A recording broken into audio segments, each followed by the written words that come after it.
Hi everyone, this is Mansi from evidyati.in. So we are starting with question number 2, exercise 4.2. जैसे कि हमने question number 1 किया था, ये उससे बहुत ज्यादा सेम है. इवन जो क्वेश्चन है वो भी सिमिलर है. Give first the steps you will use to separate the variable. सबसे पहले हमें वेरिएबल को सेपरेट करना है. वेरिएबल मीन्स जैसे x है, y है, यहाँ पे l है, b है एंड सो ऑन. तो जितने भी हैं इनको हम वेरिएबल्स कहते हैं. And then solve the equation. फिर उसके बाद आपको इक्वेशन सॉल्व करनी है. सो फर्स्ट पार्ट पे आते हैं. 3l equals to 42. अब यहाँ पे वेरिएबल कहाँ है? l. l हमारा वेरिएबल है और ये है हमारे पास 3l. मतलब कि मुझे l और 3 को सेपरेट करना है. मुझे यहाँ पे सिर्फ l चाहिए. सो अगर 3 मल्टीप्लाई हो रहा है l से, सो मैं इसको हटाने के लिए क्या कर सकती हूँ? अगर मैं इस पूरी इक्वेशन को डिवाइड कर दूं 3 से, तो 3 से 3 कैंसिल हो जाएगा और मेरे पास सिर्फ क्या बचेगा? l. ठीक है.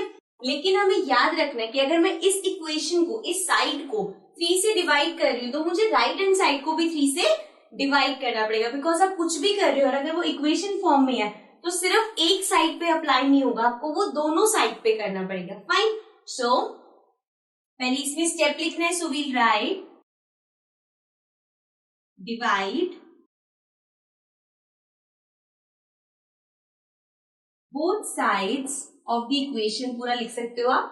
Divide both side by 3. ठीक है. तो ये हमारे पास हो जाएगा 3l upon 3 equals to 42 upon 3. Right. अब दोनों साइड को मैंने 3 से डिवाइड कर दिया. अब ये वाला 3 तो 3 से कट हो गया. 3 और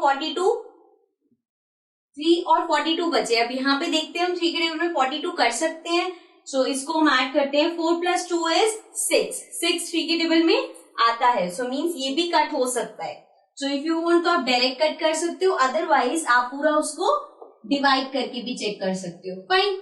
सो इसको अगर हम डायरेक्ट कट करते हैं, 3 1 जा 3. 3 के टेबल में 4 नहीं आता. सो इट विल बी 3 1 जा 3. 1 बचा 12 हो गया. 3 के टेबल में 12 कब आता है? 4 सा. राइट. सो ये हो गया 14. Means l equals to 14. Fine. So हमने वेरिएबल को सेपरेट भी कर दिया और l का इसको इक्वेशन को सॉल्व भी कर दी. मीन्स l की वैल्यू भी निकाल दी. Fine. Now B part. b upon 2 equals to 6. अब यहाँ पे हमें गिवन है b upon 2 and it is equal to 6. अब यहाँ पे अपॉन में है. सो इसी का ही एग्जाम्पल लेते हैं. अगर ये अपॉन में है सो मुझे इसको हटाना है. सो इसके लिए क्या कर सकते हैं? जैसे मल्टीप्लीकेशन में हमने डिवीजन किया, मतलब वो मल्टीप्लाई हो रहा था वेरिएबल से, तो हमने डिवाइड कर दिया उस नंबर से. अब यहाँ पे वो ऑलरेडी डिवाइड हो रहा है, सो हम मल्टीप्लाई कर देंगे. तो अगर मैं इसे 2 से मल्टीप्लाई करूंगी, सो अगेन ये दोनों कट हो जाएंगे. Fine. So multiply both sides by 2. ठीक है. दोनों साइड्स को हम 2 से मल्टीप्लाई कर देंगे. सो ये हो गया b upon 2 multiply by 2 equals to 6 multiply by 2. Right. So हमने यहाँ पे भी 2 से मल्टीप्लाई कर दिया और यहाँ पे भी. ये कट हो जाएंगे. हमारे पास बचा सिर्फ b और इस साइड पे 6 into 2 is 12. So equation solve करके हमारे पास आ गया b equals to 12. Now C part में हमारे पास है p अपॉन 7 इक्वल्स टू 4. अब यहाँ पे फिर से ये डिवाइड हो रहा है, तो मुझे क्या करना होगा? अगर ये 7 से डिवाइड हो रहा है तो मुझे 7 से मल्टीप्लाई करना होगा. So again multiply both sides with 7. 7 से दोनों साइड्स को मल्टीप्लाई कर देंगे. सो ये हो जाएगा p upon 7 into 7 equals to 4 into 7. दोनों साइड से मल्टीप्लाई करना है. ठीक है. 7 से 7 कट हो गया. यहाँ पे बचा p equals to 4 into 7 is 28. So P की वैल्यू आ गई 28. फाइन. सिमिलरली डी पार्ट पे आ जाते हैं. डी पार्ट में हमारे पास है 4x इक्वल्स टू 25. अब यहाँ पे क्या हो रहा है, x के साथ 4 मल्टीप्लाई हो रहा है. सो मल्टीप्लाई हो रहा है तो हम इसका ऑपोजिट कर देंगे, that is divide. So divide both sides by, किससे डिवाइड करेंगे, मल्टीप्लाई क्या हो रहा है 4, तो डिवीजन किससे होगी 4 से. So divide both side by 4. So this will become 4x upon 4 and 25 upon 4. ठीक है. So ये 4 से 4 कैंसिल हो गया. x इक्वल्स टू आ गया 25 upon 4. फाइन. So हमने वेरिएबल को भी अलग कर दिया और आंसर भी निकाल दिया. ठीक है. So this was till D part. Now let's come to the E part. So now let's start E part. E part में हमारे पास है 8y equals to 36. अब इसमें फिर से सेम चीज होगी. 8y equals to 36 मतलब वेरिएबल y हो गया, इसके साथ 8 मल्टीप्लाई हो रहा है. सो अगर मल्टीप्लाई हो रहा है तो हम क्या करते हैं, divide. So divide both sides by, किससे डिवाइड करेंगे हम यहाँ पे 8y है, 8 मल्टीप्लाई हो रहा है तो डिवाइड क्या होगा 8. सो ये हो गया बाय 8. ठीक है.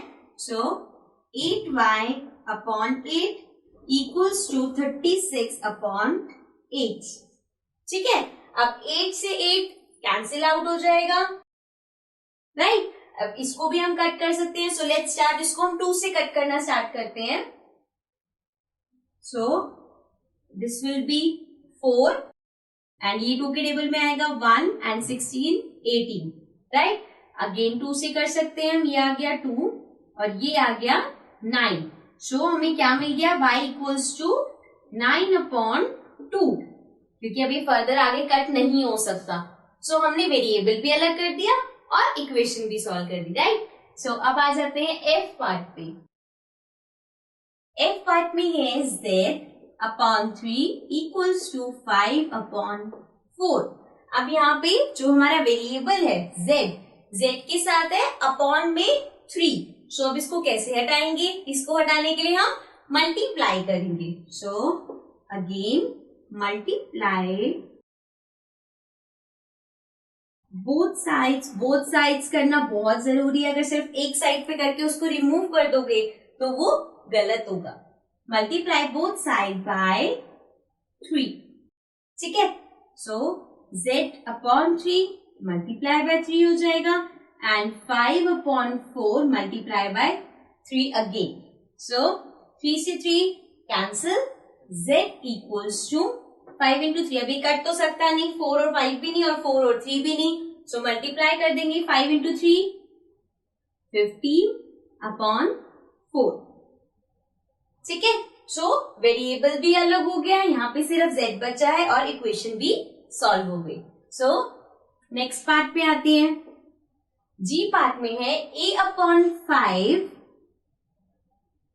Equals to 7 upon 15. ठीक है.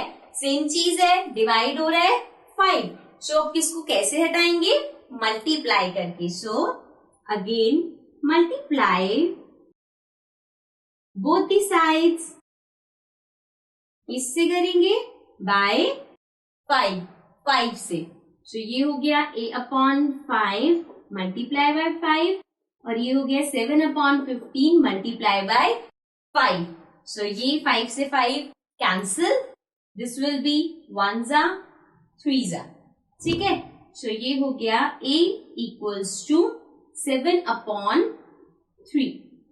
ठीक है. अगेन वेरिएबल सेपरेट हो गया, इक्वेशन सॉल्व हो गई. सो लास्ट पार्ट पे आ जाते हैं. 20t equals to -10. सो अब यहाँ पे वेरिएबल क्या है, t के साथ क्या है 20 रिमूव करना है, तो 20 रिमूव करने के लिए क्या करेंगे, यहाँ पे मल्टीप्लाई हो रहा है, हमें क्या करना पड़ेगा, divide. So divide 20 both the sides, या फिर आप लिख सकते हो divide both the sides by 20.